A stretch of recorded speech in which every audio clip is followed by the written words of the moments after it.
Hello chemists, this is Ms. Placino and you're watching Screencast 7.2 on the kinetic molecular theory.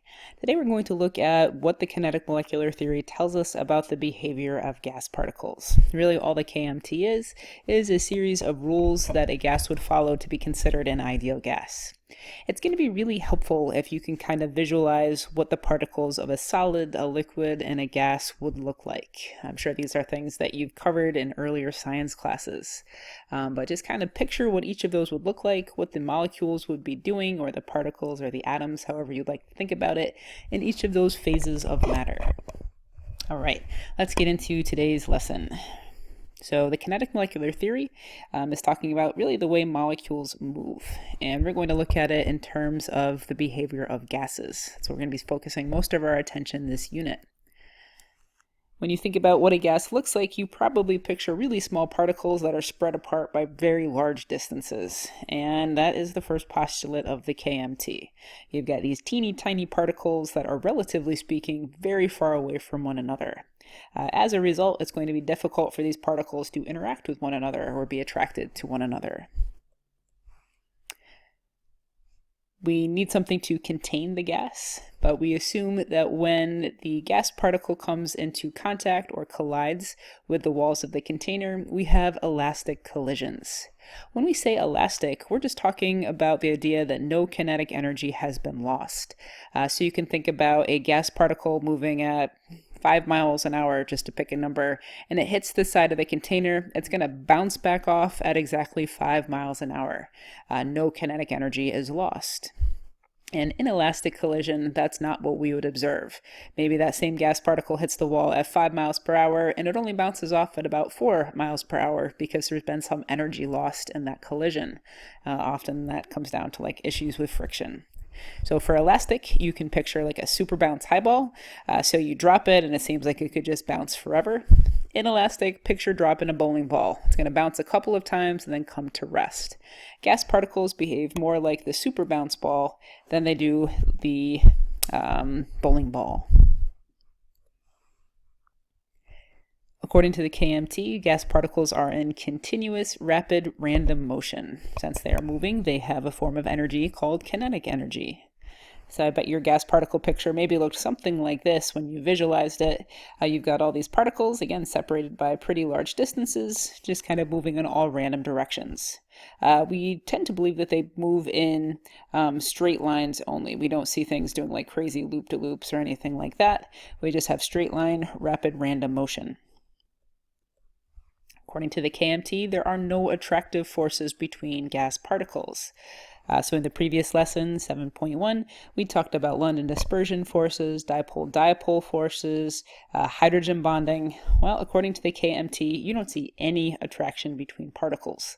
That's going to kind of make things a little bit more difficult to visualize. So according to the KMT, we do not see any attractive forces. And finally, temperature of the gas depends on the average kinetic energy of the gas particles.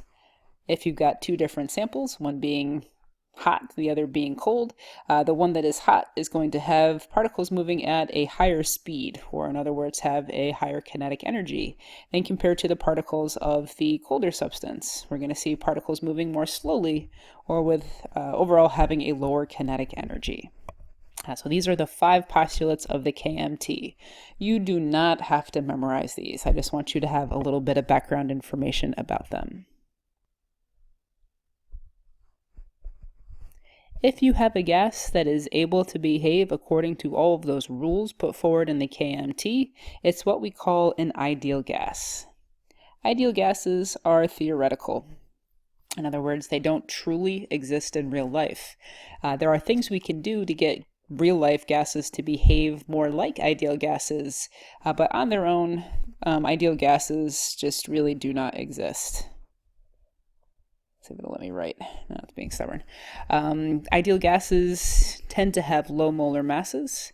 If you think back to lesson 7.1, we know that as molar mass decreases, attractive forces, especially London dispersion forces, also tend to decrease. So when you think about an ideal gas, we think about basically a massless gas that is not attracted to other particles of the gas that are present, and it behaves exactly according to the KMT. And this does not exist. What we end up with are real gases. Real gases do not behave according to the KMT. Real gases can have high molar masses or higher molar masses, something like SF6. It's a pretty heavy molecule that exists as a gas. And we are going to see attractive forces present. So real gases are what we get in real life. Ideal gases are theoretical.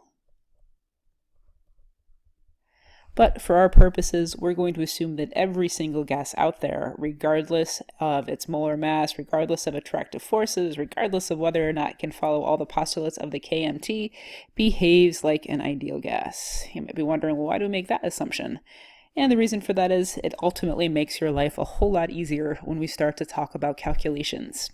If you go on to take AP chemistry or college level chemistry, when you get there, you will talk about kind of the impact being a real gas has on a lot of the rules we're going to discuss later this unit. So we're going to try to keep things simple and assume everything behaves as an ideal gas.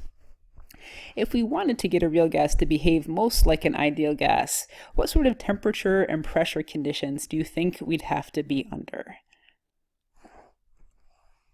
If you're thinking high temperatures and low pressures, you are absolutely right. Think about it. At high temperatures, you have particles moving very, very quickly, so it's going to be difficult for the molecules or particles, whatever you'd like to think of them as, to be attracted to one another. And at very low pressures, you're going to have a lot of space between molecules, again, making it very difficult for them to interact with each other and be attracted to each other. A number of years ago, I had a student kind of give me this helpful way to remember it. If you think about your ideal boyfriend or girlfriend, they're probably really, really hot, but at the same time, super laid back. So very high temperatures, low pressures. So I think that's kind of a fun way to remember that.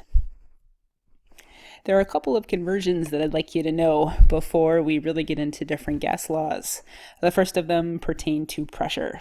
This is a barometer. The way a barometer works is you've got this pool of mercury, you've got the atmospheric pressure pushing down on it, and then it's going to force the mercury up into the column.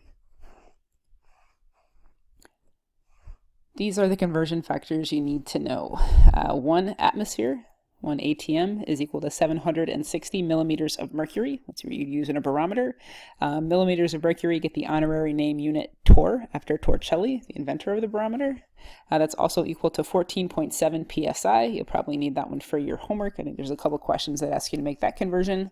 And in your reference table, you get it in terms of kPa, 101.3 kPas. So really, I mean, those two are listed, the atmosphere and the kPa. You're going to have to just remember the number 760. The other unit we're going to be using a lot are going to be our temperature units. We know that temperature is the average kinetic energy of a sample. When we're talking about temperature, we want to work in Kelvin. And Kelvin is going to be equal to your temperature in Celsius, and we're going to add 273 to that. We always work in Kelvin anytime we're talking about gases, and we'll discuss more why that is the case when we get into future lessons. You don't have to worry about converting between Kelvin and Fahrenheit or Celsius and Fahrenheit, because in the scientific community, Fahrenheit does not get used at all. It's always in Kelvin or Celsius. And if you forget the number 273, you can find this on the back of your reference table. All right, I asked you to kind of visualize what a solid, a liquid, and a gas would look like if you were able to see the individual particles. So if you think about it, I'm guessing that your solid was very organized, your liquids start to get disorganized, and in your gases, kind of all hell's broken loose, and the particles are going every which direction. If you think about intermolecular forces in a solid, you're going to see strong intermolecular forces. That's keeping everything together. In your liquids, you have medium intermolecular forces. The particles are still attracted to one another, but not so much so that they're in a fixed, rigid location. And in gases, you have weak, practically non-existent, if it's an ideal gas, intermolecular forces. Volume and shape. For solids, they're both definite volume and a definite shape. Liquids, you have a definite volume but an indefinite shape. You can't really compress a liquid. And gases, both are indefinite. You can think about filling up a balloon. You're able to squeeze that balloon into different shapes and change the volume. Solids tend to have high densities, especially compared to liquids and gases. You can imagine as those particles get more and more spaced out and there's less matter per given area or given volume, I should say, you're going to see the density decrease. Compressibility is talking about how easy is it to kind of like smush the particles closer together. In a solid, that's practically impossible. It's incompressible. Same thing with a liquid. Those particles are very close together. You can't compress them. Gases are highly compressible. Again, think back to a balloon. You can smush those atoms closer together. And finally, diffusion is just talking about the ability of the atoms to kind of move through the substance. Solids, if you put two solids in contact with each other, they're not going to mix. So we say they do not diffuse.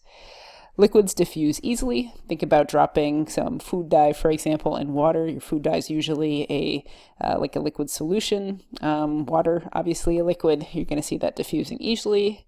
And gases, same thing. They diffuse very easily as well. If you like opened up a helium balloon in a room, the helium atoms are just going to be very quickly diffused and dispersed through the entire room. All right, that's it for today's lesson. We're going to pick up tomorrow talking a little bit more about solids. Most of this unit is going to be kind of dedicated to discussing solids and gases. Liquids get the short end of the stick. Their properties are generally somewhere in between those two. So thanks for tuning in. I hope you found this helpful, and we'll talk again soon.